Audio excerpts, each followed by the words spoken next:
Hello mga ka-AFAM! Hi! It's me, Mami Jolie! September 30 ng umaga at naka-ready na ako.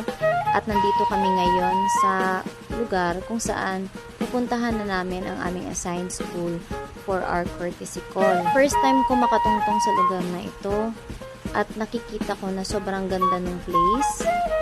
Tahimik at maaliwalas, malinis, at sobrang ganda tingnan ng school na ito. Natutuwa ako dahil ang ganda ng community na napuntahan namin. And sa totoo lang, first time ko talagang makapunta dito. Dito sa may Barangay Plaza, hinihintay namin yung iba para sabay-sabay kaming pupunta sa office ng principal or ng school head. Napagkasunduan kasi naming lahat, kami ay 11 students na naka-assign dito sa La Victoria Elementary School na kami ay sabay-sabay na pupunta sa opisina ng school head para hindi na paulit-ulit mag-orient yung school head namin. At heto na nga, papasok na kami sa school at excited talaga kami. As you can see, tahimik at sobrang linis ng school na ito. Tuwang-tuwa kami dahil sobrang warm ng pag-welcome nila sa amin dito. Especially sa aming school head na si Sir Renante. We're so glad na tinanggap niya kami dito ng taos-puso at walang pag-alinlangan. At nakakatuwa dahil siya ay napakabait sa amin.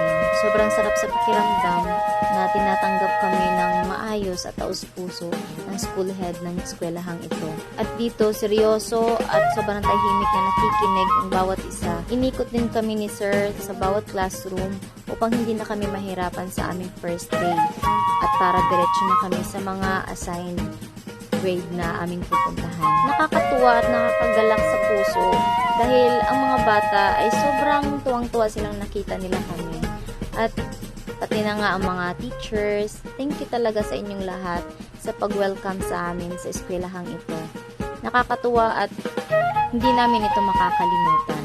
Sa nakikita ko, marami akong matututunan at marami akong maia-apply na mga mabubuting gawain ng bilang isang teacher kapag ako naman ang magiging teacher soon. As a pre-service teacher, gagawin ko ang best ko, hindi lang sa pag-observe, kundi pag-apply na rin sa lahat ng mga matututunan ko sa eskwelahang ito. Gagawin ko ang lahat ng aking makakaya upang walang bata na maiiwan. At ito lamang po ang iyong pre-service teacher, Jolaren Aguilar, Mami Jolie or Teacher Jolie. Maraming salamat!